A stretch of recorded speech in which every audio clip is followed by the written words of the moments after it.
Tetapi kamulah bangsa yang terpilih, imamat yang rajani, bangsa yang kudus, umat kepunyaan Allah sendiri, supaya kamu memberitakan perbuatan-perbuatan yang besar dari Dia yang telah memanggil kamu keluar dari kegelapan kepada terangnya yang ajaib.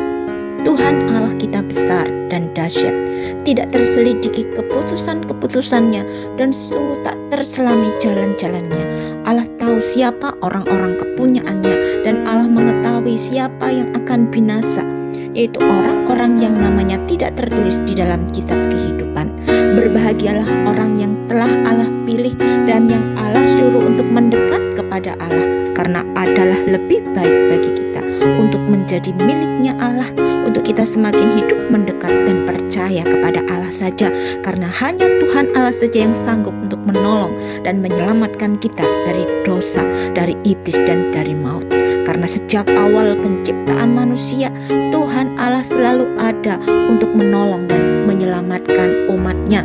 Dan setelah manusia jatuh ke dalam dosa, Tuhan Allah tidak meninggalkan manusia ciptaannya jatuh tenggelam di dalam dosa-dosanya, tetapi Tuhan Allah tetap ada untuk menolong dan menyelamatkan umatnya. Karena Tuhan Allah telah terikat dengan perjanjiannya dengan Abraham, Ishak dan Yakub, nenek moyang bangsa Israel, maka Tuhan Allah telah memilih baginya suatu umat bagi namanya, yaitu bangsa Israel sebagai bangsa pilihan Allah. Tetapi karena bangsa Israel telah menolak kuasa dan kedaulatan Allah, juga ketika Tuhan Yesus Kristus datang ke dalam dunia ini, bangsa Israel telah menolak Yesus Kristus sebagai Mesias. Maka sesudah Tuhan Yesus Kristus disalibkan, keselamatan itu telah sampai kepada bangsa-bangsa lain, yaitu saudara dan saya.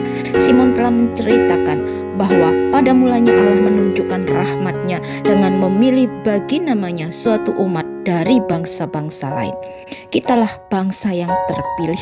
Karena iman percaya kita kepada Tuhan Yesus Kristus, kitalah imam-imam yang rajani, orang-orang yang dikenan Allah untuk masuk dalam hadirat Allah. Dengan terpilihnya orang-orang percaya sebagai umat pilihan Allah, bukan berarti perjanjian Allah dengan bangsa Israel telah menjadi gagal dan dilupakan oleh Allah. Tidak, karena ketidakpercayaan dan ketegar-tengkukan bangsa Israel menjadikan kebanyakan dari bangsa Israel akan tertinggal ketika Tuhan Yesus Kristus datang untuk kedua kalinya untuk menyelamatkan umatnya, menjemputnya dan membawanya ke sorga. Tuhan Allah akan tetap menyelamatkan bangsa Israel yang tertinggal karena mereka kembali kepada Allah dan mereka mempertahankan imannya sehingga mereka semua diselamatkan.